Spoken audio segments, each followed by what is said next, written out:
Welcome to the Triple Rock Survivor Podcast. I am John, my co-host is Andy, and we are talking episode 11 of Survivor Game Changers. And I'm very excited to do this because it allows us the opportunity to do what we do best around here. Revise history so that we can still claim we were right about something all along. We're going back to basics. We're talking strategy. And on that note, let's just dive right in, Andy. Who made the right strategic move in this episode? Who was this move right for? It's actually interesting because I think who is it right for and who will it work out for might not be the same thing. Because I think it was right for Andrea, for sure, to do this. For the very basic reason that Zeke was very clearly intending to do this to her as soon as next week. If you know that somebody's going to come after you, and she had every reason to think that, given that he was coming after her not too long ago. To make it completely clear, this isn't like conjecture. He said it in the episode. We saw him and Sarah making plans to get rid of her next. He said it after he got booted out. He said it in Exits. 100% canon. Zeke was going to come after her. If you know that somebody's coming after her, then, or after you, of course, get rid of them. There's been some argument out there that I think has some validity that it's like, well, maybe you should just got rid of Brad so that he'd have one less avenue to come after you, but pretty basic. Somebody wants to vote you out, vote them out first. So Andrea, I think, absolutely right for her. And then, by extension, I would say it's right for Suri because I think Suri wants to play with Andrea and needs somebody to play with. I don't think she can just free agent this as great as she is. And you gotta figure once Zeke's done with Andrea, Suri might not be too far behind. And maybe by that extension, Aubrey might count too. She's also somebody that probably could have just not done it and it would have been fine, but we see, Zeke talking about how Aubrey is, on the hit list as well. So I think it was good for them. I think the other two people that voted with them, maybe not. But what did you think? Was this the right move for them? I think most importantly, it was the right move for Brad, Sierra, Troy, and Ty because it kept them in the game. Yes, I was looking at this all wrong. Nobody came out better than those four. You're 100% right.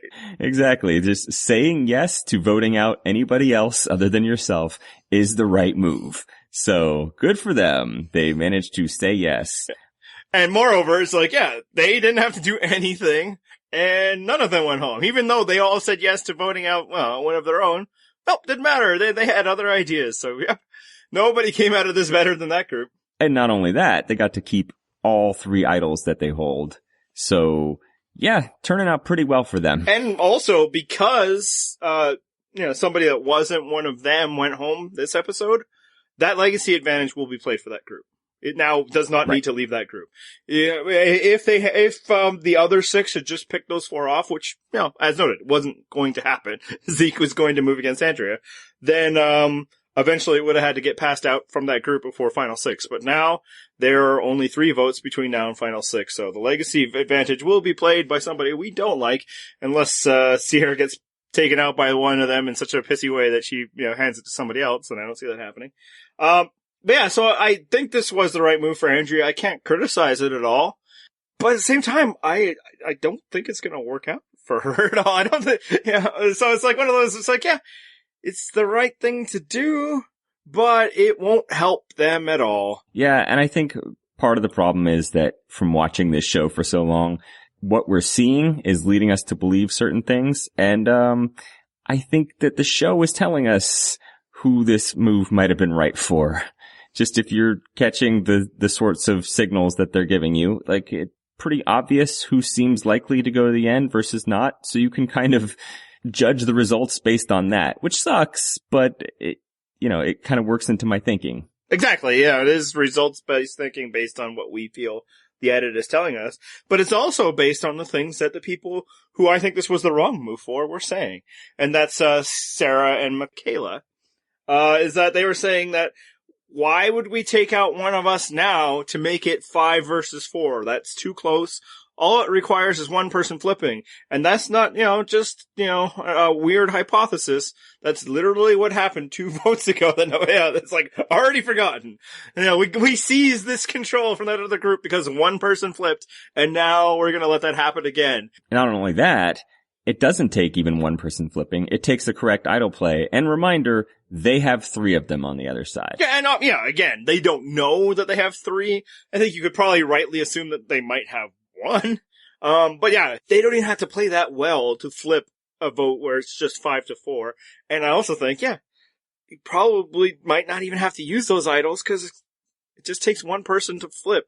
It doesn't take a partnership. It doesn't take anything. It could just be that you backed Sarah into a corner and made her do something that she didn't quite want to do. And I don't know. I mean, I understand people don't have a long history of Sarah Lucina, but it kind of feels like she doesn't like that when it happens to her.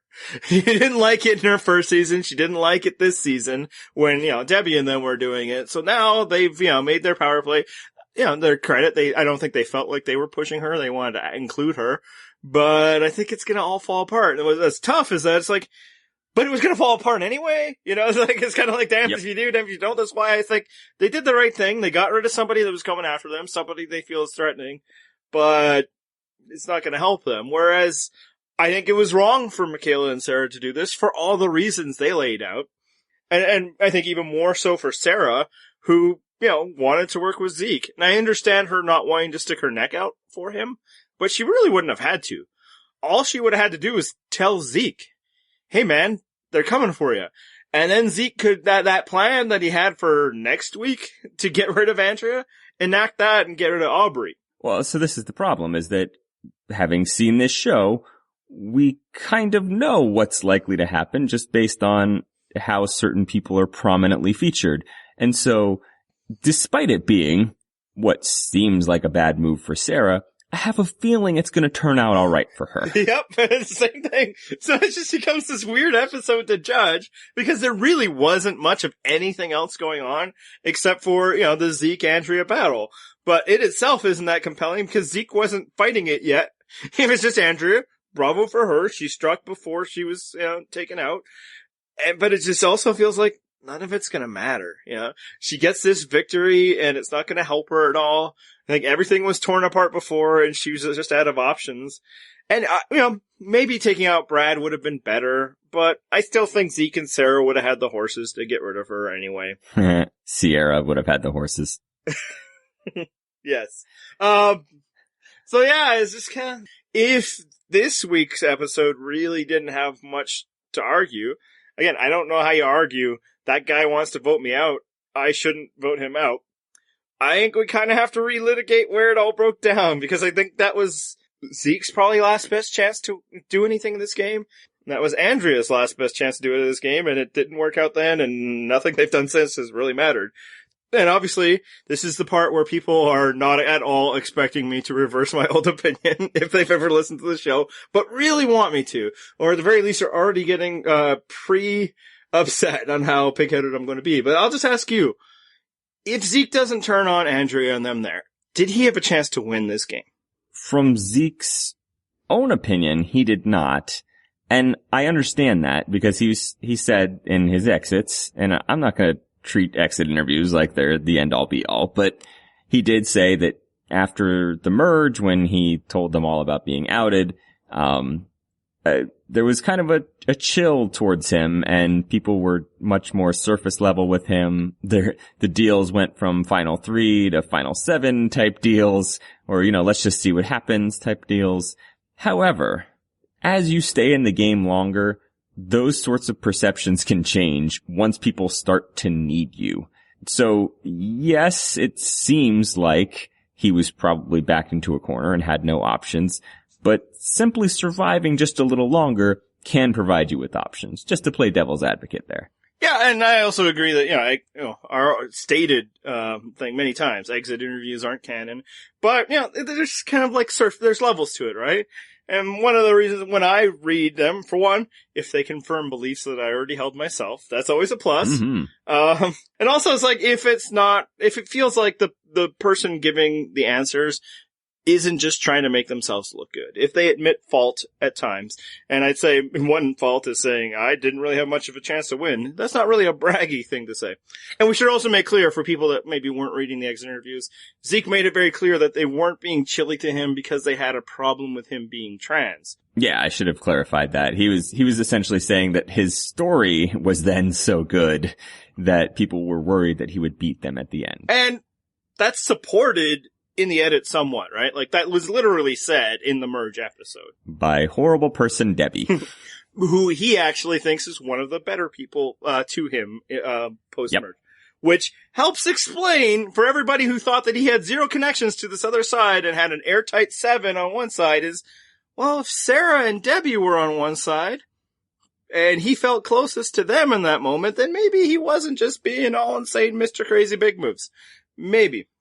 I kind of feel like, yeah, as you say, a lot of things could change. Who knows? A lot of things could flip around. I think the biggest thing is if he would have stuck with Andrea, they still would have lost. So yeah, maybe that way he wouldn't have had to flip, and maybe that could have helped him.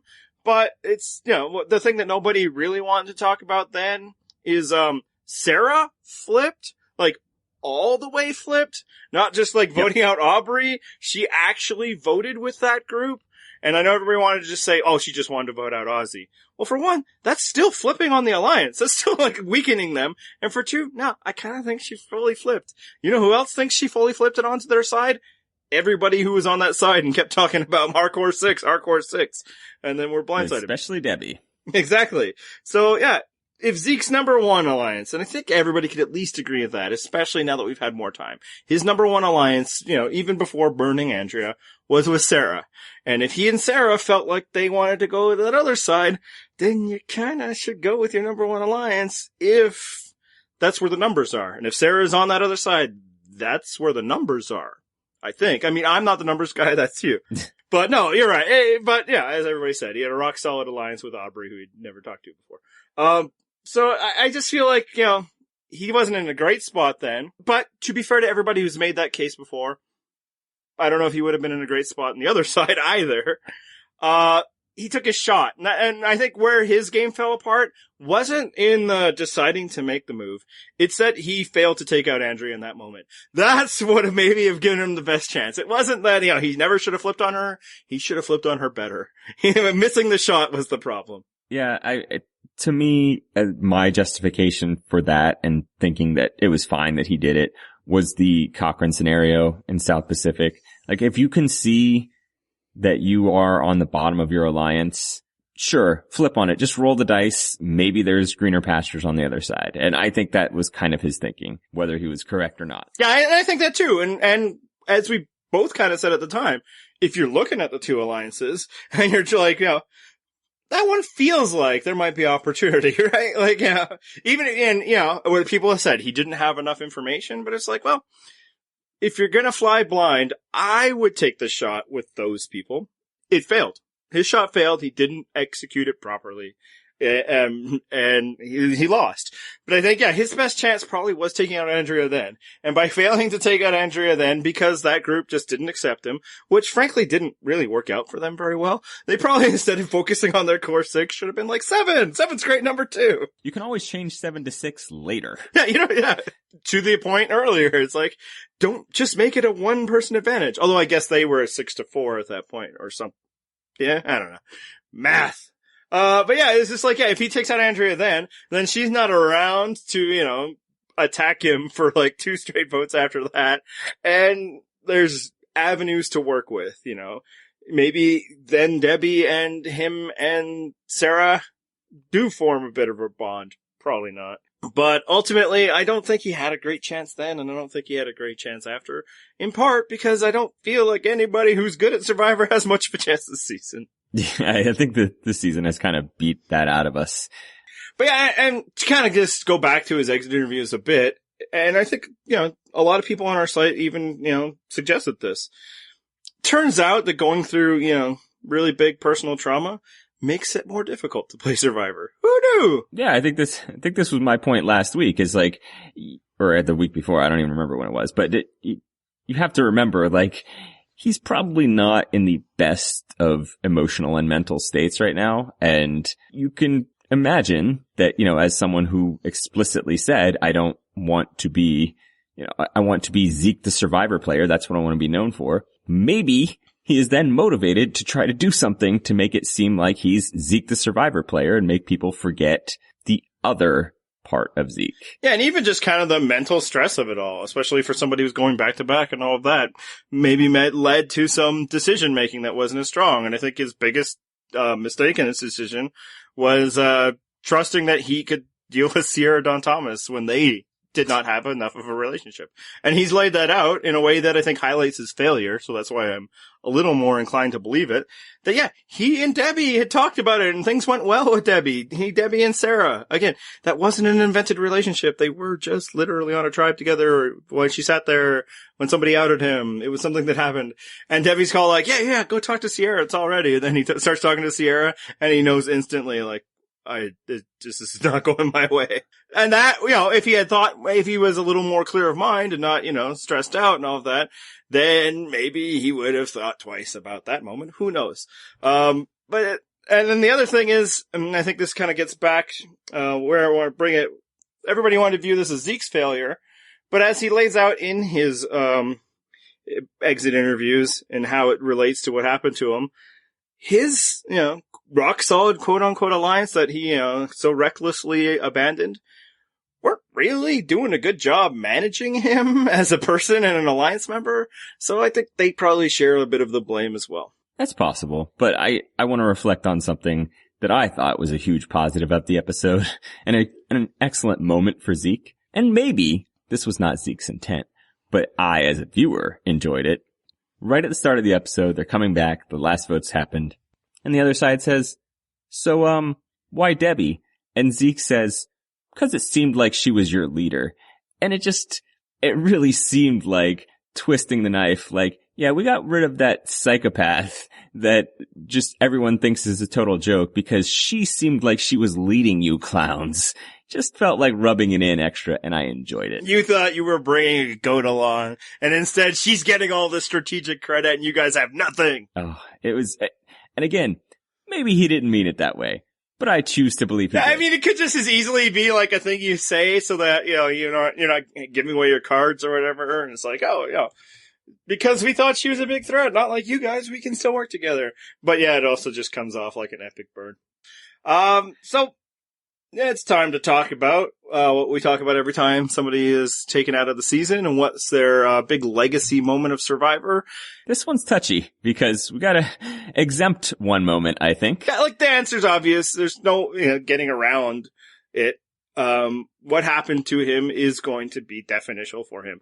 Nobody else in the history of Survivor has had this much attention. Or maybe not the history. It's been a long time since anybody in Survivor has had this kind of attention. We don't really want to talk about that. Not because we're avoiding the subject, but we'd like to focus on his Survivor play. Right. We're respecting his wishes. Yes. So other than that, what do you got? What was Zeke's Survivor highlight? I think for me, it was last season convincing his side to go to rocks for him, thus protecting himself in the process. It takes a lot to get people to leave it up to random chance just to save you when they could have easily just been like, nah, screw it, we'll turn on Zeke. Yeah, 100%. That's my moment too. And it's just like, for everybody who's like, oh, Zeke sucks at Survivor and he just loves big moves. What he did is impossible. It should not have happened because the other part of it that needs to be mentioned, he voted against those people 3 days previous. So a bunch of people whose interest he had voted against when he betrayed Chris, which everybody's like, see, he just flips on everybody all the time, even though that was another scenario where he had allies on both sides and he just chose one side over the other. They went to the mat. He was immune when he should have gone home because it was him versus Hannah. Like, how does everybody just not like, oh yeah, okay, cool. We all wanted to go to the end with Hannah anyway. See ya, Zeke. We didn't even like it that much anyway. Like, that just shows some elite level, like social play. And obviously, like everything else, it's situational. That was a season full of a bunch of Survivor fans that wanted to play the game, so it's easier to rile them up. Whereas this season, not really dominated by those type of players. To put it mildly. But, how? How do you get everybody who, again, it can't be stated enough, were not on your side 3 days ago, whom you could suggest he had betrayed on some level 3 days ago, to be like, I don't care if I'm going home. We gotta do this now. It's like impossible. Yeah, let's do it for Zeke. Yeah, and no, yeah, and how he did it, and he's talked about it, is he, didn't make it that year doing it for me. Frankly, he kind of hopefully forgot. Oh yeah, and by the way, I'll be immune this whole time. He was all like, this is us. This is our last stand. We gotta do this now. So, like, yeah, he has reason to believe that he can manipulate people in this game to do his bidding. He did. So, the idea that, how would he ever crack the nut of Brad Culpepper and Sierra Dawn Thomas? It's like, I get why you'd have that level of self-confidence of oneself if you could pull off a move like he did in Millennials versus Gen X. Yeah, and, even that group being rookies in Millennials versus Gen X, I feel like some of them might have been on the level of at least a Sierra Dawn Thomas. Yeah, it's possible that Will Wall knows more about this game than she did. I'm telling you, it's just crazy, just throwing that out there, but yeah. Alright, so that's, it for Zeke and Survivor. Let's talk about his alliance partner, because like, what is Sarah doing? What's her plan here? Because she voted out the person she spent all this time talking about who she's closest to, and I think, is defensible, even though I don't think it was the right move. But, like, does she have a master plan, or what do you think's going on with Sarah? I think she's just going to, lay back and bask in the glow of her shining winner's edit. I think she explicitly stated her plan was to sort of play the middle for a while. It's insanely risky. But I do kind of think there is space to do that for a few votes. Not many though, because really, generally when you play the middle, you can do it if you do it well. But at a certain point, people are just going to be pissed that you haven't chosen a side and they're going to resent you for it. Yeah, I think she keeps trying to kick the can down the side of having to make a choice. She wants to keep her options open, and I think if she had gone to Zeke with this information and made the move, then she's made a choice, and that's it. It's over. And she wasn't willing to do that just yet, which is fine. And I think, honestly, like, with more than even a full master plan, because I do think she had endgame plans with Zeke, maybe with a few others, and she was willing to sacrifice that. I think she's just cultivating relationships with everybody. And weirdly, she seems to be, and this, I think, is to her credit, she's like the one person, maybe there's one more person that we can talk about fairly soon after, who's allowed to do that. Otherwise, it seems very like down the line, us versus them, even though, it keeps switching every week. But I guess it doesn't really switch you every week. She switches every week, which side is which. But like, cause, there doesn't seem, this is the season where it was like a pagonging. It was, for like the whole pre-merge and stuff. Our side versus your side. So she seems to be the one person that can float between two sides. And I think it's working for her, and I don't think she wanted to risk that just yet. Well, playing the middle is certainly working out better for her this time than it did last time. She's gotten better at it, apparently. And as you said, I think she has the sort of relationships that will allow her to not make it feel so much like a betrayal, not make it feel so much like a betrayal as she's just doing something for a strategic motivation. Oh, I had to get rid of Debbie because Debbie wasn't taking my input on your side. Oh, I flipped on Ozzy because Ozzy's too much of a physical threat, or whatever her justifications might be. And I think people are willing to be like, okay, that seems fine, and then keep working with her, because I think she has those relationships she can trade on. Yeah, and I think she also gets to hide under the cover that's been provided this season of not having a reputation. Yep. And it seems like those people are, doing all right in this season. And I think we'll continue to do all right. And, you could go back to, the Zeke's Andrea one, or even before that. Just like, nobody seems to recognize that the true threat is the mediocrity, and they just can't. They just can't not, like, target somebody who they, like, viewed threatening. Whether they viewed them as threatening before the game started, or, like, came into the game thinking, okay, we gotta target threats. So then somebody, like, even like Zeke, who they didn't know at all, emerges a bit. It's like, he's a threat, we gotta take him out. As opposed to, it's like, the biggest threat is more of them than you, and you're helping them by having this attitude that it's like, oh no, okay, now it's time, because if I don't take out this threat, they'll take me out. And again, that was legitimate this time.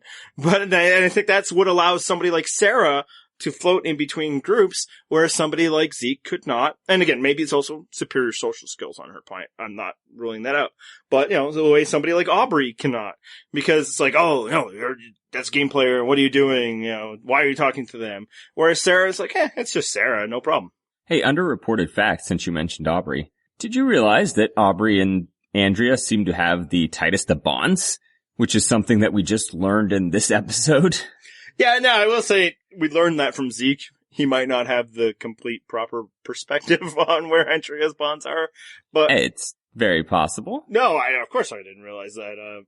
What the is an Aubrey? Right, exactly. That's the thing is Aubrey has clearly been voting with Andrea's side for so long, but there was never really any explicit reason for that given. We never saw her as tight with Cirie or Andrea or really anyone else.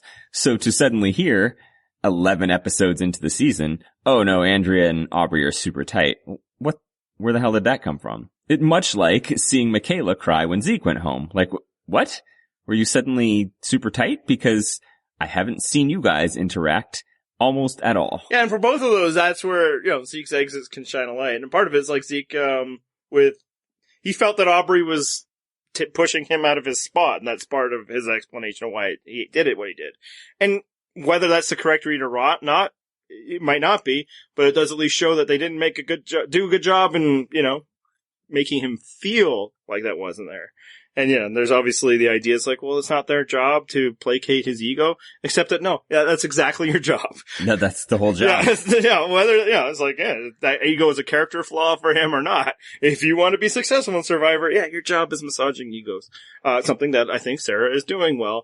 And people who have been working with Sarah maybe not have been doing as well with her ego.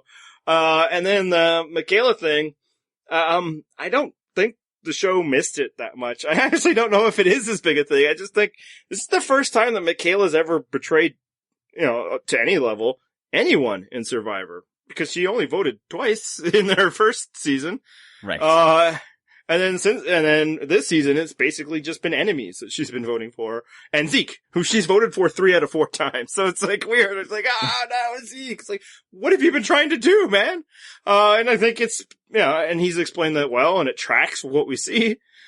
Zeke and Cirie have probably been the only people there that have reached out to her on a personal level at all. So I guess that would suck.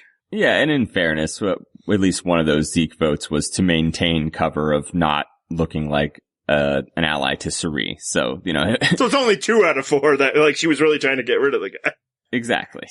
So it's only 50% now instead of 75. Yeah, but it's like, I don't think they were super close. I just think that, he was nice to her, and that was hard for her because she's never had to do that before. She got to relish in voting out JT. She got to relish in voting out Debbie. Mari didn't really talk to her very much, and the other vote was her. So, so I think that was more. It's just, she hadn't gone through that before, and now she's back to basically only getting to talk to Cirie. So that's probably tough for her. But I don't think the edit necessarily completely buried some kind of secret relationship. It was probably like a cordial relationship, which for her in this season is a lot. Yes, because we've seen that, there have been some issues with people interacting with Michaela, so. Yeah, and if you'd like to see more of that, I hope you have a good internet connection. We have one that's filled with GIFs on our site if you'd like to see. Yeah, thank you for everybody who's been supporting us through Amazon the past month, that we just blew all that money on bandwidth. So if Sarah is somebody who's be able to actually talk to both groups, I think the other person that might have a little bit of flexibility that way is Cirie. Because Cirie is awesome. She is awesome. And this is, again, kind of going back to something that I said earlier, which is that it sucks that we've seen enough of this show to know that the edit of it tips us off to certain things. Because if we didn't have that perspective, we would be like, man, Cirie looks great right now. She is in an excellent position. She's playing a great game. She hasn't been brought up as a possible target. She seems to have some relationships she can move within.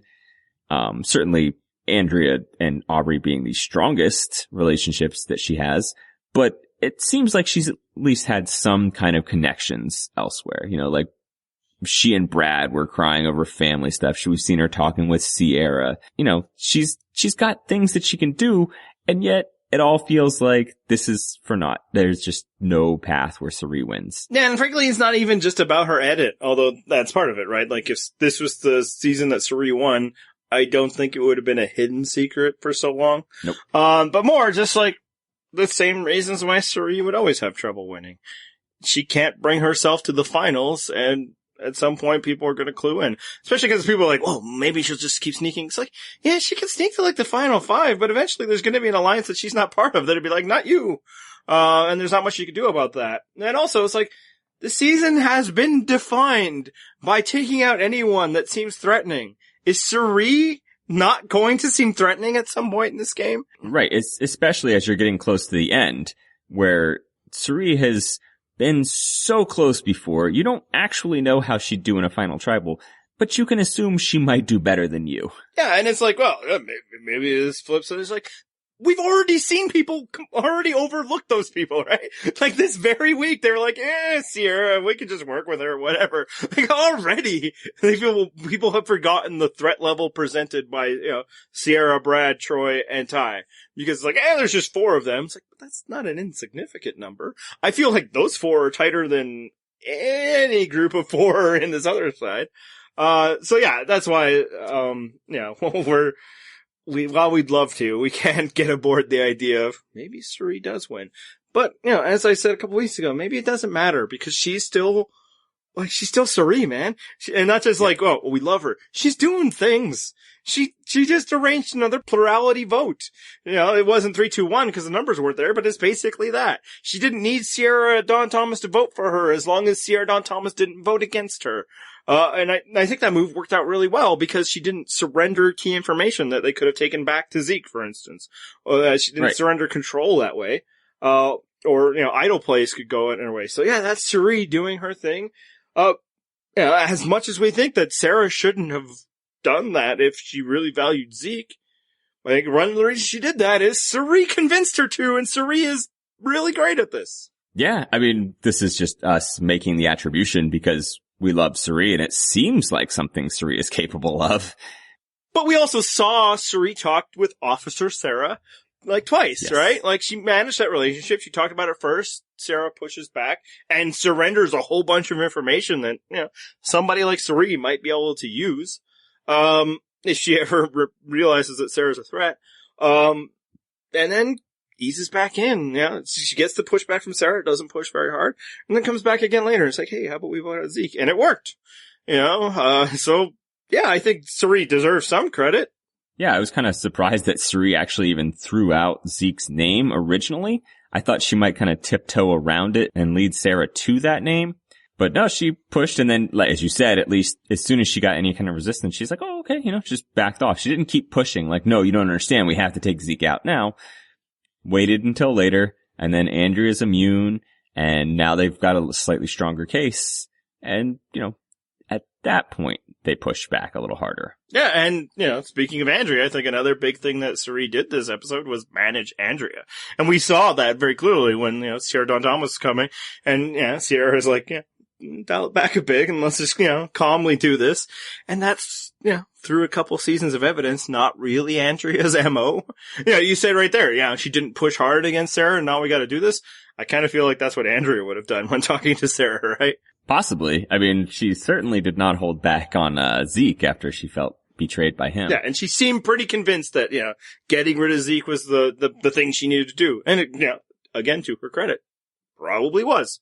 But yeah, and so I think Cirie was able to pass on her zen to Andrea in that moment, and then they were able to work Sierra Dawn Thomas in the proper way, whereas Andrea might have just been like, let's vote out Zeke. Yeah, I like the pregame coaching that she gave as Sierra was approaching. That was just a nice subtle Cirie moment there. Yeah, so I think Cirie has looked awesome these past couple episodes, and I'm going to enjoy it for as long as it is. I just still can't tell myself that it means anything more than Cirie is awesome at a lot of Survivor. It's just, frankly, it's not even for her fault necessarily. There's a certain level of awesome you get to before it becomes a liability in Survivor. And some people have been able to overcome that because they could win challenges. some people, like Cassandra, are able to overcome that because people can overlook her due to her brash personality, or, she's a former winner. Why would anybody do that? Sri doesn't have any of those things. She's an awesome person. She hasn't won. Nobody ever could let her go to the finals. Yeah, and that's the problem, is that she doesn't really have enough flaws to make you think she's beatable. Her one flaw is that she probably can't win immunity, which is something that makes her very beatable before you get to the end rather than at the end. So, yeah, it's, as I said before the season started, like, if I had to pick one person that had the absolute toughest path to win this game, it was her. Yeah, I think what Suri needed to do was team up with other people who also had tough paths at the end. That didn't happen. Not to her own fault, right? Right. Nobody wanted to team up with her at the beginning, and then all the suckers went home. So, that's where that's at. So now that we've talked about somebody awesome, I think there's somebody else you wanted to talk about for some reason. Oh, you want me to talk about my boy Troy? Sure, I guess. I think just seeing, and not seeing, Troy on this season really validates for me the whole reason that I didn't want Troy back, because he just adds absolutely nothing to a season. He's essentially, Troy this season is Sierra during Worlds Apart. He's just a useless addition. He adds nothing to the show. If he hadn't found an idol, he'd probably be even more invisible than Aubrey at this point. Yeah, and if you didn't see the episode he found an idol, you don't even know he has an idol, I don't think. Like, they haven't brought it up since then. Right. And I hope that's because it's completely irrelevant and he gets blindsided while holding it. But even Sierra herself is getting more shine than Troy at this point. And it's because he's not interesting TV. He's so aggressively mediocre that equally mediocre people are getting more screen time than him because they're more interesting. Yeah, like, they find, like, ways to, like, make him, like, having an immunity idol still seem lame, right? Like, that's what happened last night, right? Yeah, pretty much. Not like, hey, way to go, Troy, bring it over here. It's like, turn around, I gotta take that off your neck. It's like, oh yeah, hashtag. Yeah, fishing for a hashtag and not getting it. Ooh, I like that. That's my stuff. That's Survivor just speaking just to me. Yeah, so, congratulations for wanting to bring Troy back for the past 10 years or whatever, Survivor. Why?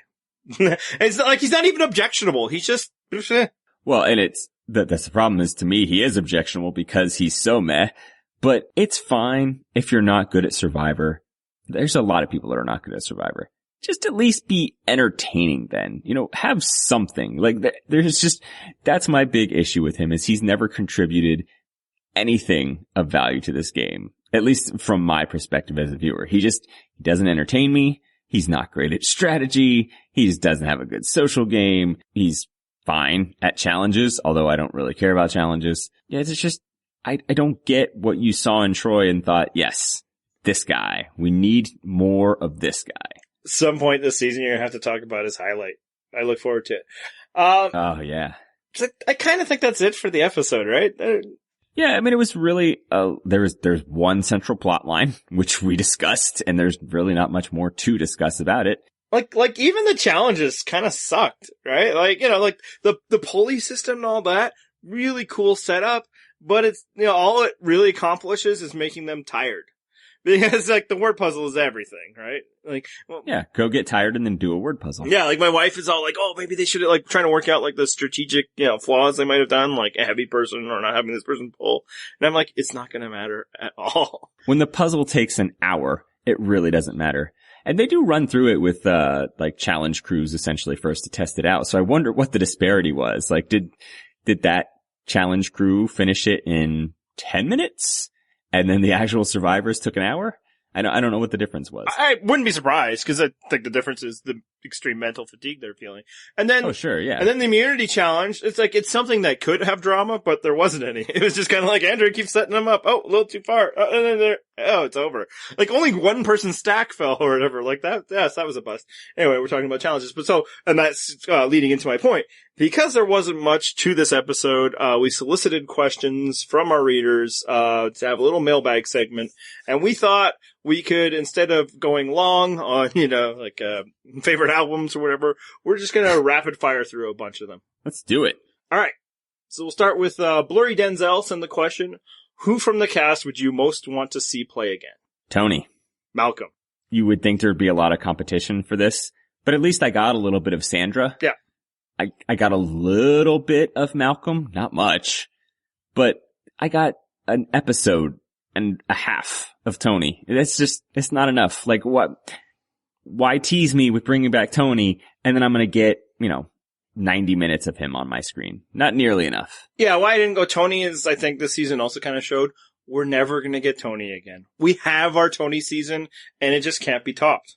And that's okay. Because it was one of the best seasons ever and one of the best performances ever.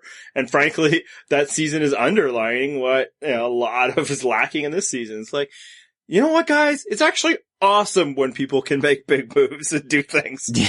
It is. It leads to entertaining TV that you talk about years later. Whereas I don't feel like we got much of Malcolm. He didn't really play this season much. He kind of was there, and that's nice. But he didn't really get to play much, so I would like to see Malcolm play again because I wanted to see Malcolm play again before this season. And yeah, to your point, right. Sandra, it's like, of course, if she ever came back on, I would love it again, but I've seen everything from Sandra, and it's all been great. If that's all we ever get from Sandra Diaz-Twine, I am sated. She has done her job. Whereas, there's still a lot left for Malcolm. And honestly, I don't think the list is actually that much longer for me. I think, maybe that's just the way the season has gone. But I'm kind of like, okay, you guys are what you are, or it's just not going to work out for you ever again. So, yeah, right. Most of this crew I could, live without. Tony, I think that the idea of him coming back where there's at least enough competition that he's not such a glaring target. That's what I want to see. I don't want to see Tony in just any random season. And I really don't want to see Tony as like a Redemption Island player against a bunch of scrubs. Like, no, even though Tony could work his magic there and he'd be great at it, no, I want Tony surrounded by fellow stars and let him work his magic. Next question. Yeah, from Rhea. If you could swap one man and one woman on this season for a different game changer, who would it be and why? I would get rid of Troy, which may surprise you. What? I hope you were sitting down. I'd replace him with Cochran because Troy sucks and Cochran is great and Cochran is another winner that might also factor into my next pick. So go ahead. Who's the guy that you'd swap out? I'd take out Troy. I concur. Because for everything he just said, he's added nothing to this season and I never wanted to see him again in the first place. And I'd swap him with Earl because he's a former winner and that might factor in a bit with my next pick. Okay, well, so for the ladies, I would get rid of Sierra and I would replace her with Michelle. No, I'm just kidding. I was actually going to try to make the case that replace her with Michelle because Michelle is so awful and people would get rid of her and it'd be great to watch. But no, I just don't want Michelle back and I didn't even want to troll Matt that hard. So instead, I will replace Sierra with Danny because Danny was also a winner. Danny from Guatemala, I should clarify. I, too, would get rid of Sierra Dawn Thomas because I was never interested in seeing her in Survivor. And I think while she's actually done pretty well for herself this season, it still has added nothing to my viewing experience. And that's not just like bitterness, like, oh, I didn't care for her and I cared for other people. It's not working out that way. I think more than anyone, I've proven that I will ride with a winner. I don't have preseason favorites that I stick to. And yeah, I'd replace her with a winner too. The person that she replaced, Natalie Anderson. Yeah, that's what I was initially going to go with. And I was like, nah, it's just too easy because essentially that was who she was replacing. I did like though, however, that we all, other than my Cochran pick, all of our picks were people that were actually in the running for the season. Well, that's just kind of where it goes. You just want, like, it might have been that close, man. Like, it was there, and then it wasn't. And, I'm not criticizing Survivor. They actually cast Natalie Anderson, and, her doctor pulled her. I believe they'd gotten far in the process with Earl, and then he had to back out. If we just had those two, and not the other two, and where more is like, 2 also-rans not on the season, 2 winners and great players on the season, that might have shifted everything. Because then we might not have had a concentration of meh. We might have had more concentration of awesome people trying to do awesome things and maybe being able to work together a little bit more while still doing the thing that everybody always does and, voting out targets. There'd just be more targets. And it was close and the season could have been that and then just things happen and it couldn't, and then it didn't happen. I should clarify that I don't think even 2 is enough. I think you'd still have to swap out a few more. Well, because it's a 4-player swing, right? So I think like that's a big deal. It does certainly help. I still think you probably have to get 1 or 2 more in there just so, again, you want to keep the fodder marginalized. It's fine that they're there, but you want to have them so that they will always be overwhelmed in terms of numbers. Well, why this fodder wasn't marginalized is because they got to form like an entire tribe. So I think like 2 people really could have just prevented that from happening. All right, so moving on to the next question. Judson Helland asks, what could be done to make the physical part of challenges a factor again? As we mentioned, the puzzle on this one completely negated the physical part of the challenge for the reward. What do you think? I think honestly, it just takes the will to do it. I think this show has moved away from that because they want to achieve some level of parity in the second half of the game. You know, that like everybody has a shot type idea. It's like, you know what, maybe not. Or at least not always.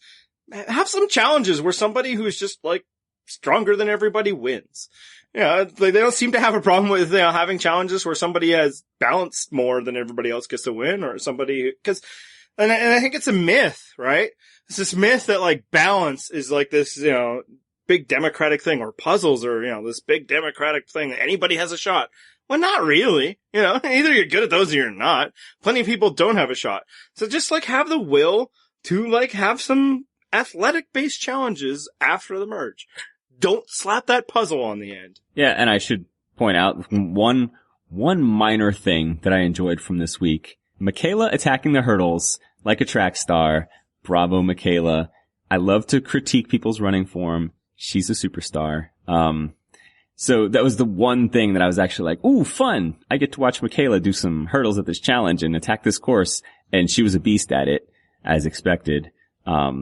But in general, I don't really care about challenges. The one thing I would say is if you really don't want puzzles to be the end-all be-all of the challenge, just make it a stupid puzzle, like sorting numbers from 1 to 50. It's something they've done before. They could certainly do it again, and any idiot can do that. Yeah, and other people have just mentioned, like, don't make it as hard a puzzle so that the time advantage or that actually matters, or incorporate the puzzle into, like, the pulley system. But my thing is more just, like, let some physical beasts do some stuff after the challenge, after the merge. Why not? They all get voted out anyway, even though, like, I think we've had enough evidence of Modern Survivor that it's like, I don't know if it's that big a deal. I mean, I guess you still have, like, a Joe doing well for a while, but it's just like, have some more physical challenges. Don't have a puzzle. Let some people just lose because they suck at athletic stuff. Yeah, I also think it's when it's specifically for reward, it matters a little bit less. Exactly, but like even for immunity, it's like, with all the random stuff of like stacking puzzle pieces, it's still like, Andrea's a pretty athletic person. Sierra Dawn Thomas is athletic. So Michaela. Yeah, exactly. They were the people that are doing best at it. So it's like, why is that level of athleticism fine? Because it gives the illusion of it like an even playing field. But, being able to like lift things for a while, which they always do proportional to size anyway. So, I think they just need to mix it up a bit more. And I just feel like they haven't because they want to have the idea that like everything's up for grabs and everybody has a chance. And what if it's that weak person who needs to win this challenge? We need that drama. It's like, I don't know if you do. Yeah. Sometimes you lose because you suck at this thing. Sometimes you lose because you suck at that thing. Hornacek asks, what do I do if I step on a nail while trying to rescue a stray cat? Asking for a friend. Robitussin. Just rub the tussin in? If you run out, put some water in the jar. Shake it up. Motussin. Yeah, I was thinking that what you should do is write about it in comments on a Survivor website. That seems to be like the best first step. It's like, I gotta tell people about this. Ignore the pus. But, yours probably is more medically sound. And then finally, we've got a question from Purple Tally that somewhat even relates to this episode. In honor of Zeke, who basically changed his whole life to be on Survivor and did an absurd amount of prep, what would you do to prepare if you knew you were going to be on Survivor? Would you bulk up, practice slide puzzles, get really good at untying knots, yada yada? What do you got? Well, as you know, I am a physical god. I mean, so I obviously don't have to worry about such things. I think more like the you, I guess that's one way, is you. I was thinking more the general you. What should somebody do? oh, I thought this was specifically me. And I was like, well, clearly I have no flaws, so I don't know what I could possibly practice. Well, I mean, she does say you, so, they might be interested. So if it's legitimately me, which is how I was perceiving the question, I would honestly, and this sounds so sad, I would practice small talk and talking to people that I can't stand, because that is legitimately my biggest weakness. Like, the social game would actually be my biggest weakness. I'm not good at just talking about random crap to people that I don't really like. Oh, you'd be like Spencer Bot trying to upgrade the firmware. Exactly. It would be exactly like that. That's why when Spencer was doing it, I'm like, this is very relatable. So on the flip side for me is that I don't think there's much value in practicing and trying to get good at things you're just not good at. Cause it's like, it's either gonna be not a problem or it is. Like, I don't think in the window of time you get from you're cast to be on Survivor to you going out, which is usually like weeks, that you can like hone those skills. And obviously like the interview process can be long, so maybe you take the shot at like, they've called me once, I better do it. And then like 3 years later you get on the show. So maybe in that process, you've actually become good at talking to people. And if not, if you don't get on Survivor, I suppose it could be life enriching, I don't know. But for me, I wouldn't focus too hard in trying to like excel at things that you're not good at, because you're just not gonna. There's gonna be somebody else on that island that's better at you. So what you want is just kind of some base levels. She hinted at it. Absolutely learn how to do slide puzzles, because it's a learnable skill. Yep. And that doesn't require a whole lot of effort. You don't need to go to the slide puzzle gym or anything like that. Read up on how it works. Hitting the slide puzzles. Watch a YouTube video. And as Zeke said, there's like apps for your phone. So once you kind of learn the gist of it, maybe you won't be like the world's greatest slide puzzler and there'll be somebody who's better at it than you, but you might be good enough to win yourself a challenge. I think generally what you'd want to do is take your F level skills and move them to a solid like D plus, C minus, just so that if it does come up in a challenge, you're not horrendously bad. Like, you at least stand a chance, or you won't be such an embarrassment in a tribal challenge. Just something that will keep you from standing out too much as being awful. Yeah. I think you should learn how to make fire with flint. I don't give a crap about the rubbing sticks together or whatever. Like, that's like a 3-day little trick, and like, I'd like to see somebody show me the math of the people who have won Survivor because they did that, right? It's not that big a deal. You're gonna get flint. But at least know how to operate a flint and a machete. So that if you're doing it at camp, if you're doing it in, a fire making challenge to save, you don't look like an idiot, right? Chances are, if you've never done it before, if you're not that outdoorsy, somebody else is going to take over that job in your camp, but have that skill so that, maybe that day they don't have to do it and you get to do it. And then also like, hey, you're not so useless around camp. And it kind of relates. Just get some basic camping tips so that you can help the tribe without seeming like a complete idiot. And that one's especially important for me because, I would not have any of that. Despite the fact that I live like 45 minutes away from some of like the greatest natural wonders in the world, I would be like, oh, how do I boil rice? Or I'd be like, I want to help, but I don't know how to do Jack Diddley squat. And if you're squirrely or whatever, like a David, maybe that's endearing for other people. Like, man, that guy's the dumbest person I've ever met. So even if you just know like some basic things so that you could pick up a thing and like weave a pompron or something, that might be helpful because again, it's something you could probably learn in a day. And then I think you should, and then like you said, you're there already. A reasonable level of fitness so that you're not like dead after the first day. Like anybody who's ever started working out, you realize like that first week is just, it kicks your butt. You are sore as hell. Yeah. Get those weeks out of the way. I wouldn't be working towards like, I'm strong enough to wear a marathon. I've got great muscles. I'm bulking up. No, just like get it so that you're not sucking wind when you're out there, right away in Survivor. So that would be important for me, cause that's exactly where I would be. I am, as we podcast, incredibly sore from playing softball this week.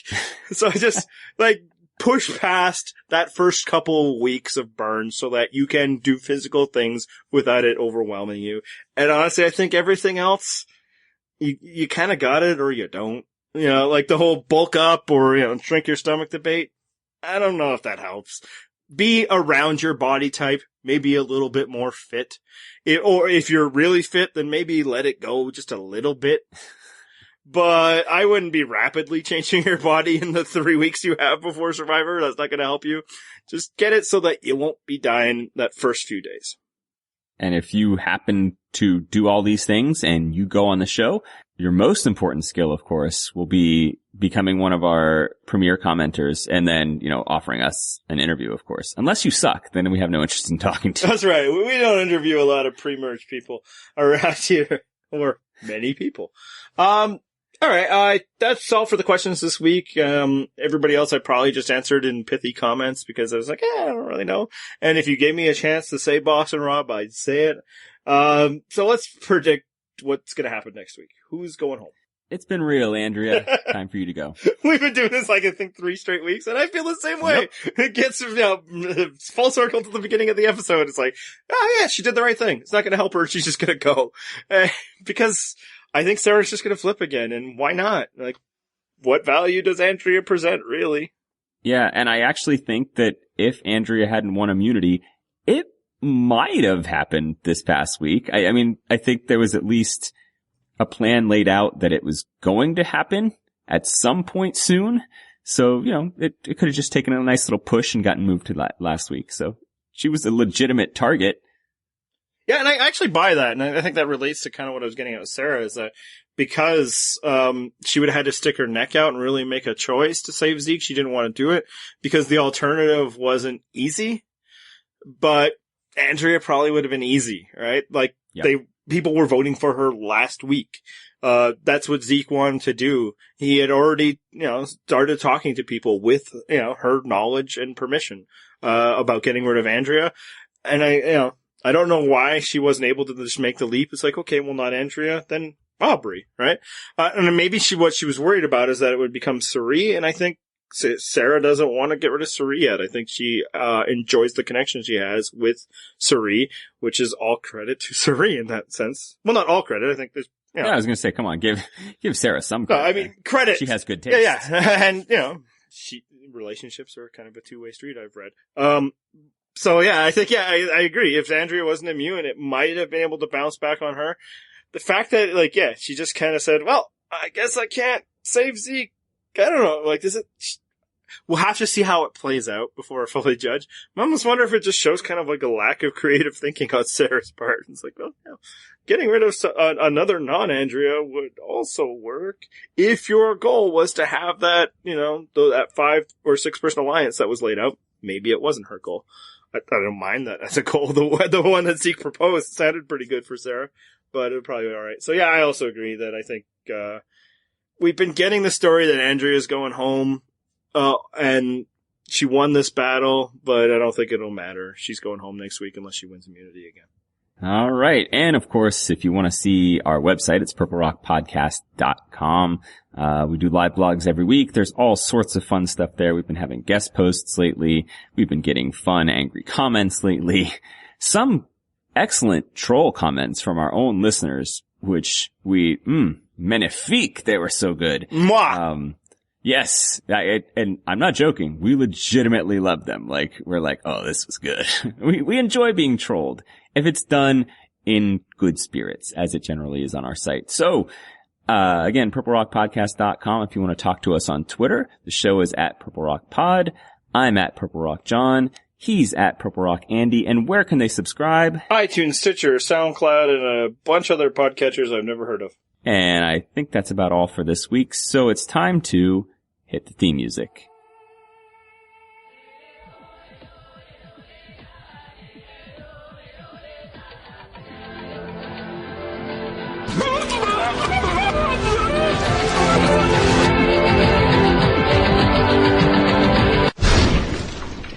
That's what it's like when a woman wants a baby.